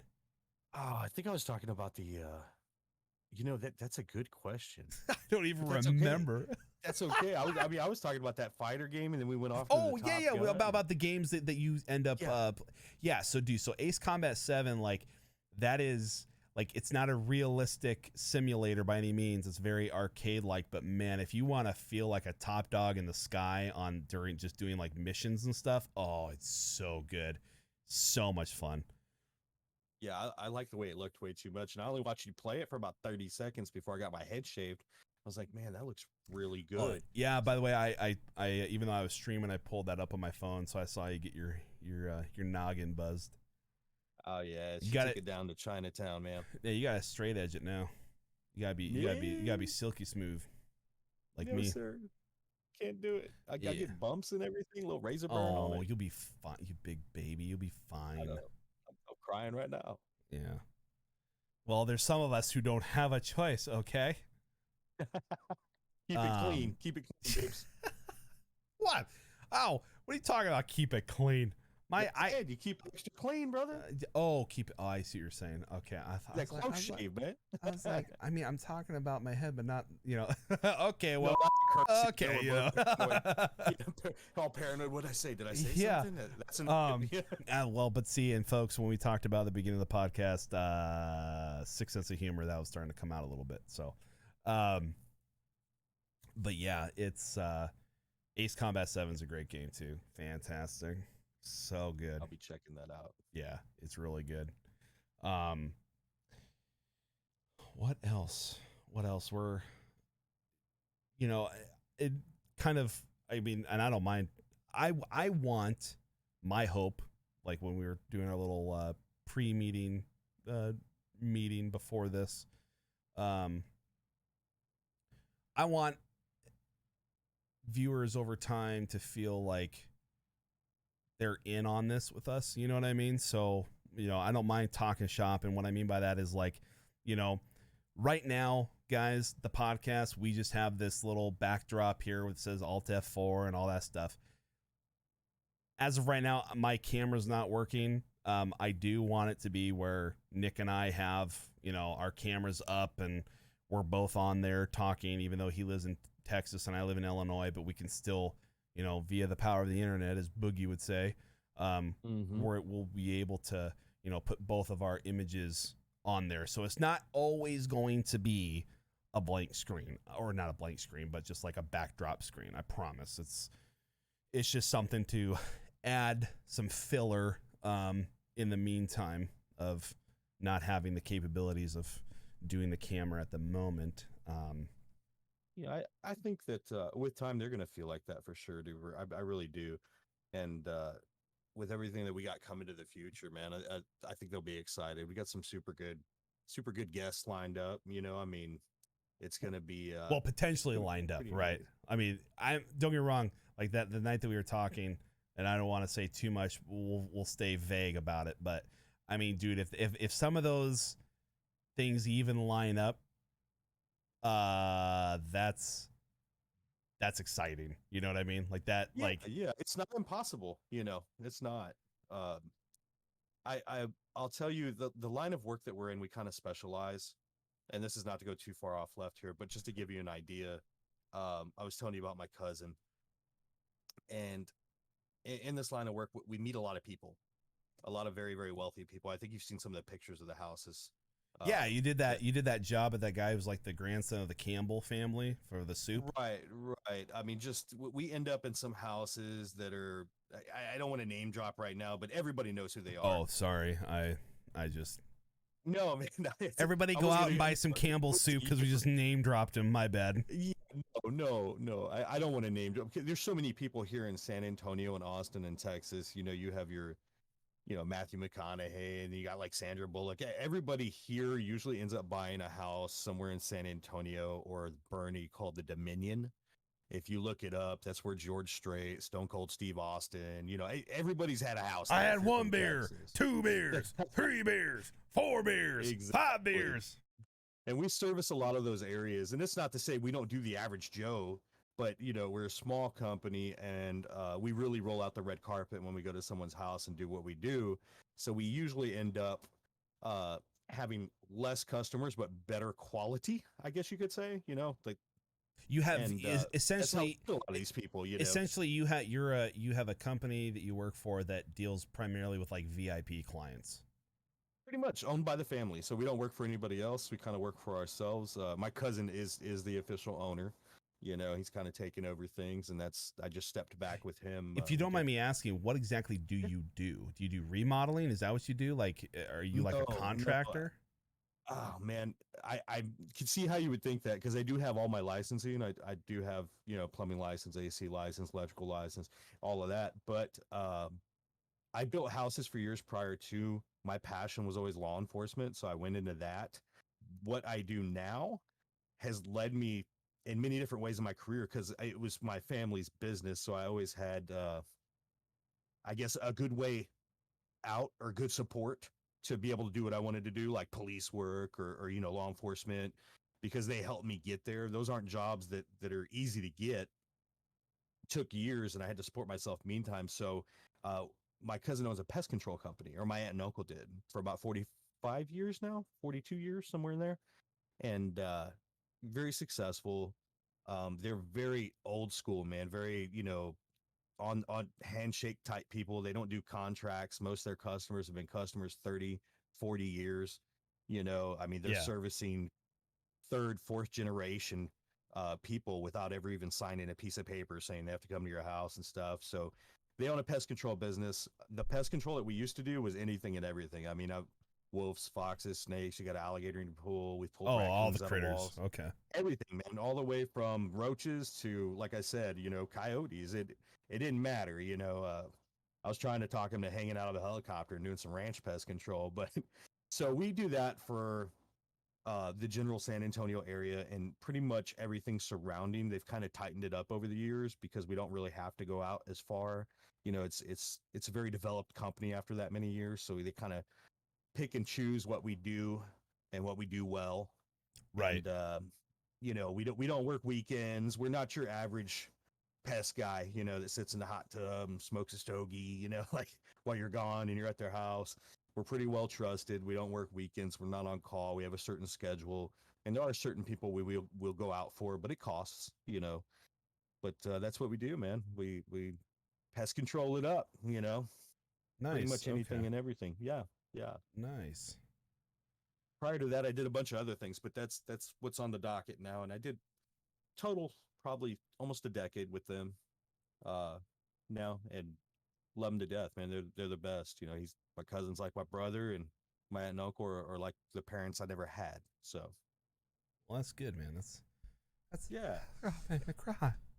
Yeah, don't cry. I'll get you a tissue. Hang on. Yeah. Yeah, that's cool though. Cooler than what I do. Yeah. Well, I grew up really rough, man, but we won't get into that. But he grew up pretty good. He's got excellent parents, and they've kind of, in my adult life, given me opportunities I would have never had. That's good. Yeah, for sure. God only knows where I'd be without him, honestly. Probably in a ditch somewhere. Probably worse than that, bro. Well, I mean ditch meaning dead, like, you know. Yeah. Well, if I wasn't in the ditch, somebody else would be. Somebody would be digging the ditch for you. Yeah. Oh man, yeah. I mean, don't get me wrong. I like what I do. It's a very rewarding job in terms of like. So I think I told you, but I'm a frame shop manager at Hobby Lobby. So yes. So I have like 2 to 3 employees that are under me. Like don't get it twisted. Like, I mean, I'm not the boss. Like, I mean, I am not. The only thing I do is I just, like, the buck stops with me, right? Production wise. So like I set the schedule, and then I give that to Dan, who's our actual like store manager. And we go over like, okay, this is what the shop needs, these hours for the week, whatever. Okay. But like, dude, like I've gotten, like, you watch football, right? Sometimes, yeah. Okay, well, he's famous. It's fine. I can name drop him. I mean, he's from old school. So, in the 90s Green Bay Packers. Okay, there's a player named Don Beebe. Okay, and he actually was a wide receiver for Green Bay and scored during the Super Bowl in 96, 97. Anyways, he lives in my area, and I've done multiple jerseys for him. And like his son even plays now, but he plays for the Vikings. So I've gotten to like do really cool things and projects, and like when they're all completed and done, like I can say like, dude, I did that. Like, you know what I mean? Like it's little, like it's nothing dramatically That's cool though, man. But like there are things in people's homes that look freaking just killer that I did. You know what I mean? Like I put that together. So you will actually put that together rather than just like sell them what they need. Y'all provide that as a service as well? Yeah. So like if you've got, so let's just say like, dude, like, I mean, if you were in law enforcement, right? So let's just say like you had your badge still or some kind of LEO paraphernalia from when you were a police officer that is got the gun and Right. tag and all Yep. that. Yeah. I could literally frame that for you. You bring those things in. I tell you, these are the mats that you would want to do or not do. This is how I can mount it. Put it in a shadow box. We could do this. We could do it with like a cutout opening on the mat with your picture from graduation or when you retired, whatever. And then and then we just put it all together. Now, granted, we're a frame shop, but like we're not a cutting frame shop. What I mean by that is, like if you go into Hobby Lobby and you go to the frame shop, you'll see a counter, and then behind that counter is like the little moldings of the different frames. Right. So you pick a molding, like you do all of that, like you go through the whole process. And then we actually own a company called Greco, who is literally a cutting frame factory. So basically we get the molding, we send the information over, they cut the frame, meaning they put it together. They put the bare bones together, just the frame itself, and it's dremeled so it'll fit glass and what have you. And then they send it back to us, and then we put it together. So then like we cut glass, we cut mats, we do everything that goes into the frame, except we don't build the frame itself. But everything else, like everything that you would see in a picture that was done at Hobby Lobby custom, we do that all right there in the shop. We just don't do the actual like wood frame side of it. I didn't even know that was an option. Do all the stores do that, like statewide? 'Cause Yeah, we were just at Hobby Lobby not too long countrywide. Yeah. So the Greens, when Mr. Green, he was like I think he was like an insurance salesman or something like that. But he actually, that's how Hobby Lobby got started actually. So he quit his job, bought a frame cutting machine to build frames, and he did custom framing out of his garage. And then his wife was the crafty one, and so that's where all of the rest of the business comes from in terms of home decor and seasonal things and floral and the fabric department and all of those cool things. So actually, like the framing department is actually kind of like its own business within the business, if that makes sense. Like we're still Hobby Lobby employees, but like we directly, depending on how good your frame shop is, and good meaning how many dollars you're bringing into the frame shop on a weekly basis, like we directly affect payroll. So if It's a big part of it. Yeah, it's a big part of it. So like if we get a portion off of the cost just to throw at payroll. So like if we're for some reason during non-busy season, meaning from February till about August is our non-busy season, meaning when I'm full-time, even though I'm full-time, I can't get past 40. But once August hits all the way through February, if I want to work 70 hours a week, I can work 70 hours a week, which is really nice because I'm hourly. Oh, Yeah. that's a lot of video games for you, buddy. You know it, and a lot of cigars. But Yeah. But so anyway, so if for some reason during our slower time of year, if like we're behind on payroll by $1,000 here or a couple $100 there, like if we did really good on orders for the week, my manager is able to just throw that at payroll and basically make the payroll go away in the negative sense. Does that make sense? Right. So they could take some of your profits if they're high enough, and Right. then come and fill the negative portion with that in store. Correct. Yeah. Correct. Yeah. Mm-hmm. Yep. So That's a sweet deal, man. It's kind of like the backbone. exactly. That's it. The frame shop Yeah. really is, at every Hobby Lobby in the country, the frame shop is the backbone of the store, which is scary because some frame shops, like we have a frame shop in our district who does like $300 a week in orders, whereas we average about $800 to $2,000 a week, give or take. Now when you get into the thousands, that's towards like the holidays. That's when it really picks up. But we average like between $500 to $800, which would be considered a pretty busy store. There is a store in our district which is closer to Chicago, where that frame department has actually got a lot of designers, like people who like decorate people's houses for a living. And so they have a clientele, like literally repeated clientele weekly that come in and just drop thousands of dollars. So their profits are through the roof because of like 7 customers that they get all the time. But that's kind of like an anomaly, but still, like, it's still, yeah.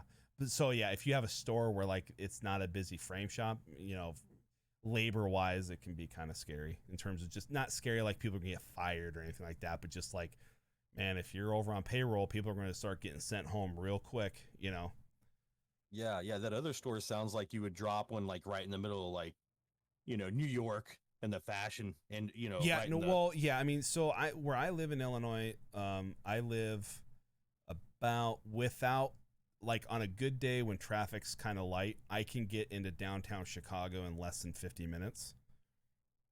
So where I'm at, I'm on the west side of the last suburb that is considered Chicagoland, if that makes sense. Totally. Yeah. Yeah. So, so it's a very, there's a ton of money here. There's so for example, the town I live in, okay, Donnie Wahlberg lives here. Okay. Yeah, Mark Wahlberg's brother, New Kid on the Block, Donnie Wahlberg. Jim McCarthy and Donnie. Yeah. So yeah, there is that kind of New York fashion, posh kind of uppity. Well, you're lucky with the here. driving, man, because it takes me 15 hours to get out of Texas. Yeah. Easy. It's ridiculous. Most people can drive across 3 or 4 states, and just getting out of Texas. That's if you go straight up. But I mean, it's still like 10 to the side, 6 to the other side. Yeah, I mean, like 2 from the ocean. Right. I mean, well, when I lived in California for 20 years, and I mean, you could drive for 13 hours and still be in California. You know what I mean? Like, I totally get that. Yeah, Illinois, shoot, I could drive, not even where I'm at, I can drive an hour, maybe less, and I can get into Wisconsin, I can get into Iowa, and I can get into Indiana, Michigan. So yeah, it's a much smaller state for sure. Logistics. Yeah, logistics. I'm glad I'm not in logistics. Oh my gosh. That's the other thing too. Like, again, as our first episode for our podcast, like, yeah, it is a gaming podcast, and it is very heavily geared towards that and the games that are currently out or coming, and accessories, and even events that are going on in terms of whatever, E3 or whatever. Okay. But it is also a podcast that I also want it to be where, like, we can just do this too. Like, we've hit our docket for the day in terms of what we were going to talk about, and now we're just talking and having a good time, Sure. And I feel like it helps people get to know us a little bit better too. I mean, it's being on Twitch and meeting people that way. There's a sense of privacy where sometimes you don't know anybody's real name, or you don't know where they're from, and you might know them for a few years, and it's kind of like, is it weird to ask? Or having a podcast, it's different, Yeah, I mean, that's essentially what I said to you that one night when I sent you a message over Discord saying, "Hey man, like, I don't know how you are, but I mean, I feel like I could trust you, feel like you're a buddy, and here's my telephone number." You know what I mean? Like, I'm reading it right now. It's like, "Sup, baby." I just no, want to let you know. Sup? He said no. Sup, big pimpin'. Sup, baby girl. Well, that is true. That wouldn't surprise me if I said that, because I do call you baby girl in Twitch chat. So, oh man, it makes me feel manly. It really does. I like it. Oh my gosh, that's great. It makes me feel manly that another man calls me baby girl. Did you smack my tush? Whoa. Well, not that. Well, you got to get an OnlyFans though. Then you got to do that $30 paywall.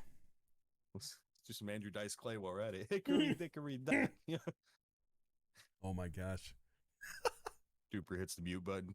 Oh yeah, that's a coming. No, just kidding. Oh man, yeah, but that's cool though that you get to go to those houses. In fact, it's funny that you mentioned that you're a pest control for all kinds of critters, because this morning, so my other job that I do, I am, and that kind of feeds into like this and what we're doing in terms of the technical side of things. Right. I'm a tech director at my church, so I was on my way to church this morning at like 5:30 in the morning, just because I like to get there super early just to get things done. And there were 3 coyotes just chilling on the side of the road right outside of my house, like outside of my development here. And I was like, oh man, all right, there's some, and they're just looking like, hey, what's up, man? Like, we're not doing anything. Like, yeah, you're looking for them chickens. You're looking for them chicken houses. I know what you're doing. You were naming them. That one's 556 223. The other one's 3030. Yeah. Oh my gosh, yeah, man. Oh jeez. You know, okay, because you said that, and that's in my brain now, right? And we are not, okay, just, we're gonna say this right now. We're not gonna get into big nitty gritty conversation about it, okay? But here's all I want to say, right? I'm not gonna say it in terms of anything other than just the realm of the round itself, okay?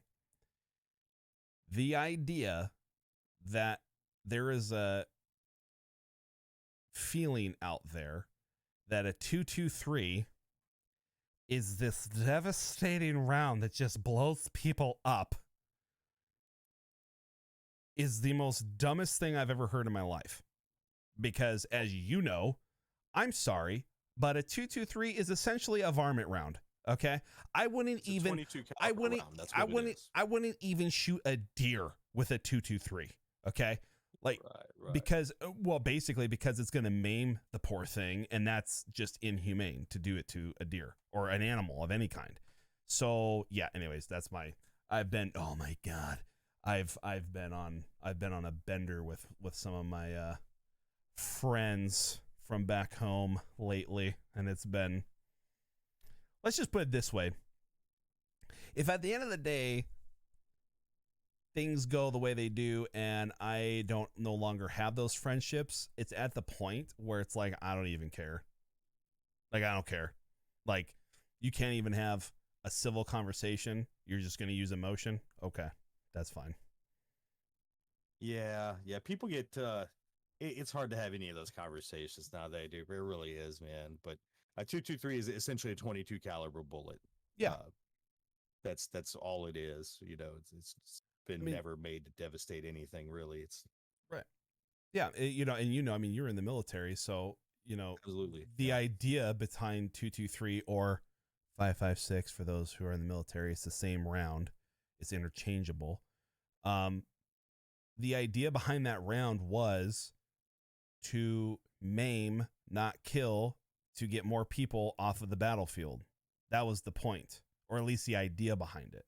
So, yeah, when I've seen things where like it explodes lungs out of people's chests, it's like, that's not true.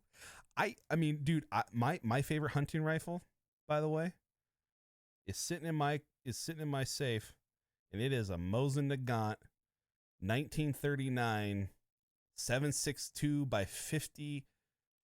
Was it 54? Yeah, 54 rimfire. That lung out with that thing, dude. Well, dude, you would be happy if it only blew your lung out. Okay, like that. I've gone bear hunting with that rifle. Okay, I have shot a moose with that rifle. Like that. It like ballistics matter. You know what I mean? Like you know that. And ballistics lives matter. Absolutely.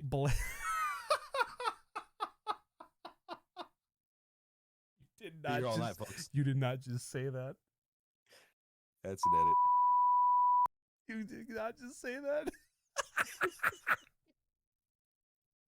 I had to get you once on this podcast. Bro. Oh my gosh, dude. I'm so glad that this is like in the depth of the podcast, so it might not be so easy to find. Better mark the time on that. Oh my God, no, don't do that. If I just look up and see the time right now so you know where to go. Oh jeez. Oh my gosh. Oh man, that's whew. That was a good one. That gave me heart palpitations there. Competitions. Yeah. Oof. Yeah, but yeah, anyways, it's, but kind of back on track a little bit here. So in the realm of nerddom, as they call it, you are not, you are, well, I don't think it's that you don't like it, but like you are not like a big Star Wars guy, right?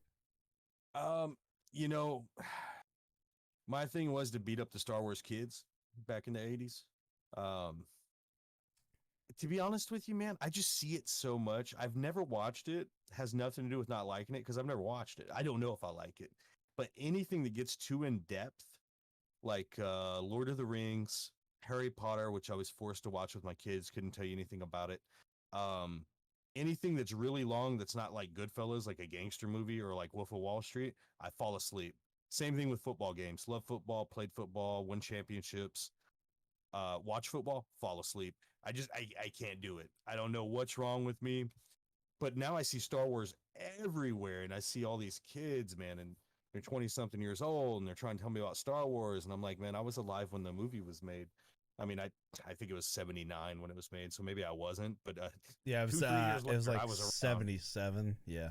Yeah. I was pretty close. I'm an older cat. We're knocking on 40, so I've been around, but I have never ever once watched it. It doesn't mean I don't know anything about it just by being around, but I can't say I hate it.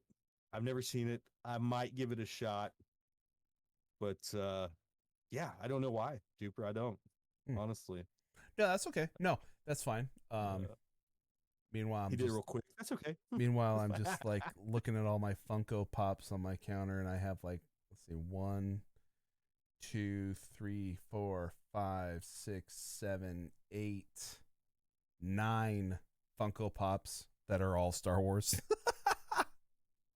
Man, I'm looking at my collection right now in my office, and I got like Teen Wolf, I got Bob Ross, all the Breaking Bad, all the Sons of Anarchy. Wait, Cheech Bob and Ross? Chong. Which Bob Ross do you have? Oh, I got the NECA. I have the Deadpool Bob Ross Funko Pop.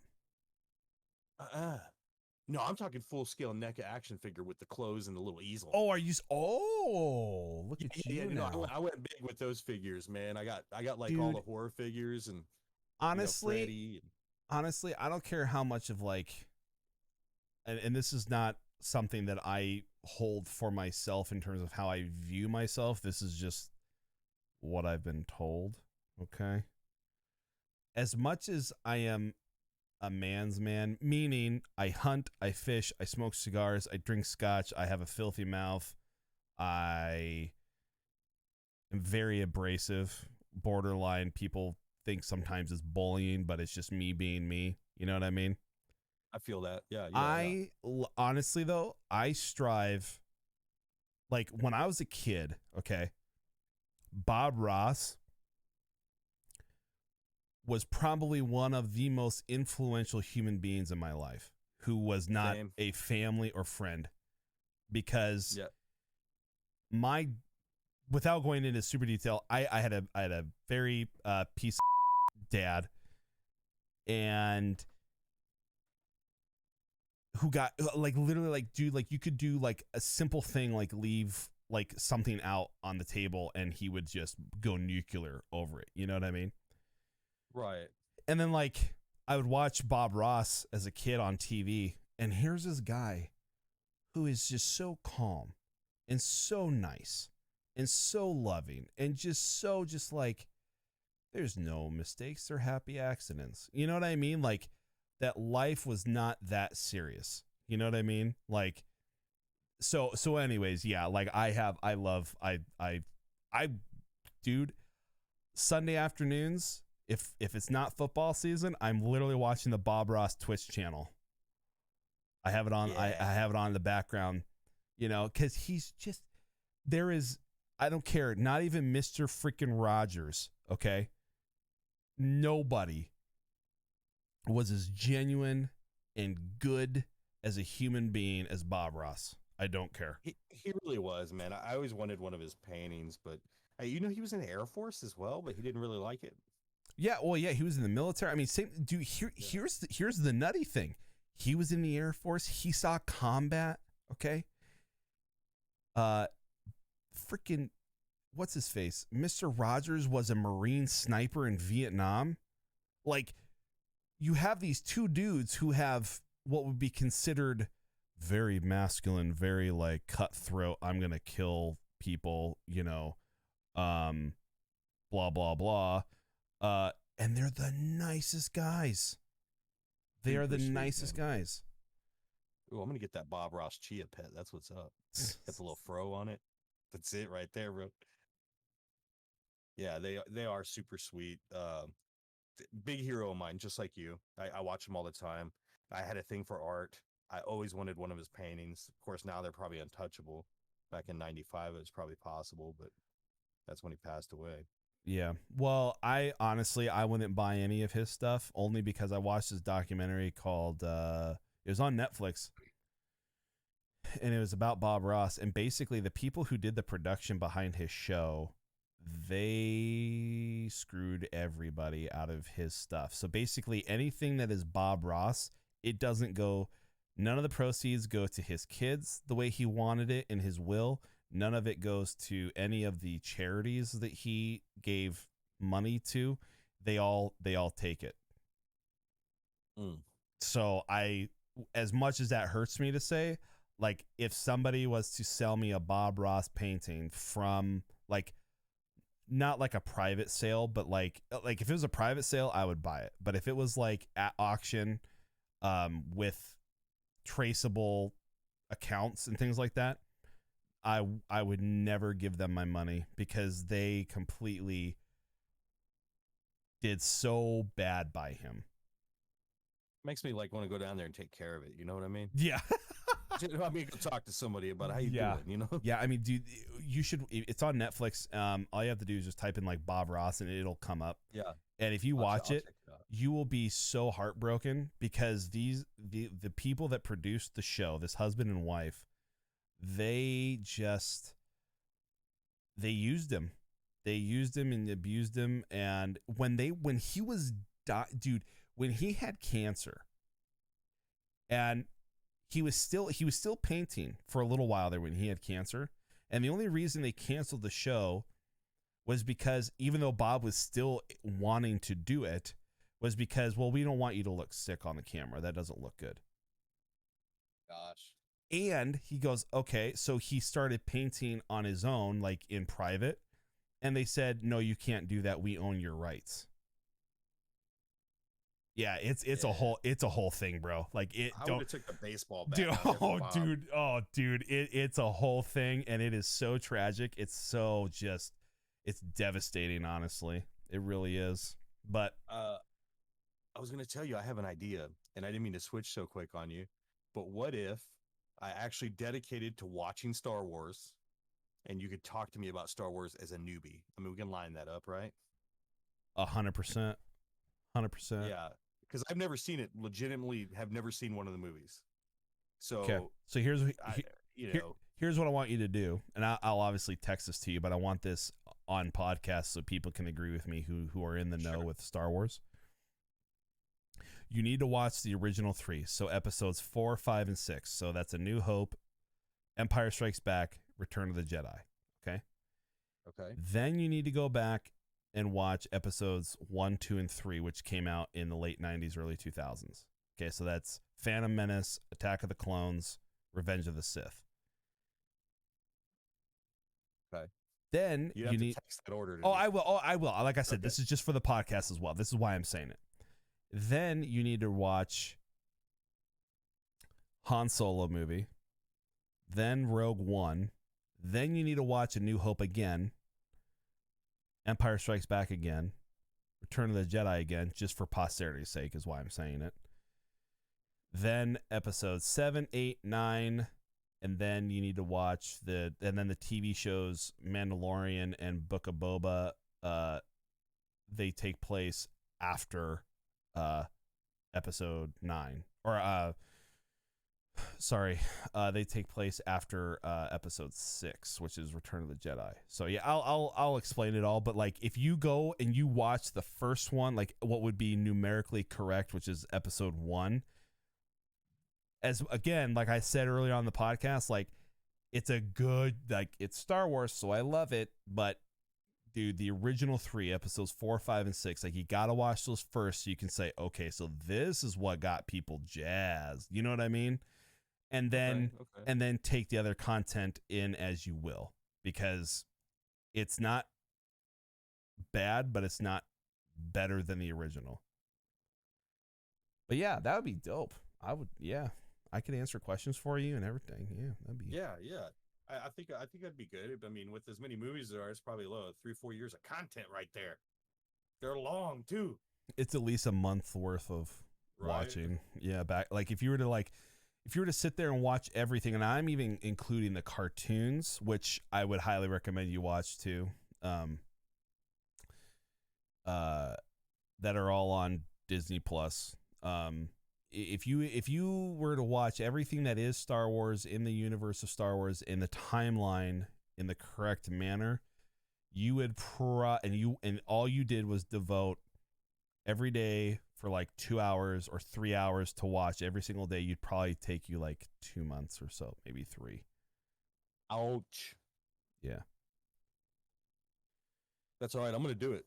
But the movies would only take you about a week or so, but the cartoons, the TV shows, man, I mean, you've got the Clone Wars cartoons, which is like 7 seasons, and they're like 15, 20 episodes a season. Okay. And they're like 30 minutes a piece.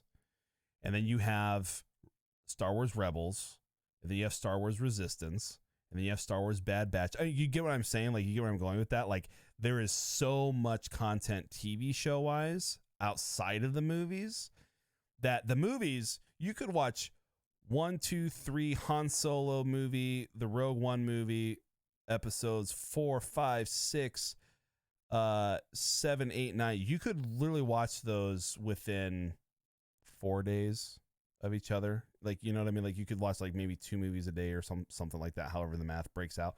So not very long at all. But then like when you start going in and watching the other content that fills in gaps and content and lore and all that stuff, that's when it gets really like thick and heavy. Like, oh my God, like this is a lot of content to consume. I know. I thought Jaws and Rocky had a lot, man. Whoosh. Sheesh. Sheesh. Yeah. Oh man, but I think we're just like we were talking about earlier, where we're not gonna really keep a time constraint on, but we are hitting close to that 2-hour mark. We've been sitting here for 2 hours. Can you believe that? It's gone by super quick, I feel like. It does go by super quick. Like, I'm not gonna lie, like we stopped talking about like we did the whole Callisto Protocol bit in like 20 minutes, and I was like, oh my God, like this is gonna be a short episode. Nope, because I got lots to say, and I don't care who has to hear it. Guilty. Yeah, I do too. Cool, man. So yeah, is there anything else you could think of that you want to mention or talk about? Oh man, not yet. I gotta save some of this juice. You know what I mean? Yeah, I bet. I hear you. Put it on the burner, let it simmer. Yeah, put it on the burner, let it simmer. That's dope. I like that. Oh, that's good, man. Well, hey, we'll cut it here then, and don't quite leave. We'll do like a little after meeting thing. But I think this was a great first podcast, to be honest. Like, I do too, man. It's been fun. You know, I mean, it has been. I think it's what it's supposed to be. You know. Yeah. I agree, and hopefully other people too.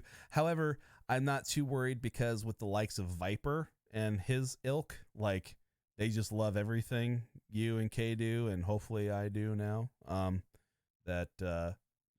think it'll be good. Oh yeah, and Viper's good people, man. He'll holler for us. And yeah, he's got such an aura. That guy, he's been streaming for I think maybe 2-3 months now. Okay, is that right? And oh hi, Kay. Dupe says hi, Kay. Yeah, he got like over 300. I think he's working on 400 followers now. Like everybody flocks to him. He's just got that personality, man. He's such a nice guy. He really, really is. Good person. Absolutely. Well, all right, man. We'll roll the end out. So we'll go ahead and mute yourself and all that good junk. And yeah, guys, we're gonna be rolling. We're gonna be doing recordings, so that it's either gonna be for us. We want episodes to come out every Monday. So this is a Sunday night, and hopefully we'll be able to get these recorded and put out, so you guys will have content every single week. My goal is to make it available by 9 a.m. Monday morning Central Time. So that's the goal. So anyways, Sounds good. Yeah, thanks so much for listening, and you all have a great one. And Mr. Nick, I will be with you in a moment, okay? See y'all later. Peace. You've been listening to ALTF4. DuperZo is a coffee-loving, scotch-drinking, cigar-smoking gamer, and always will be. We hope you enjoyed the show. We know we had a blast. Make sure to like, rate, and review the show. And we'll be back soon. Don't forget the gamer tag and Twitter account, DuperZo. And Twitter for the show is ALTF4 Podcast. Y'all be cool. See you next time.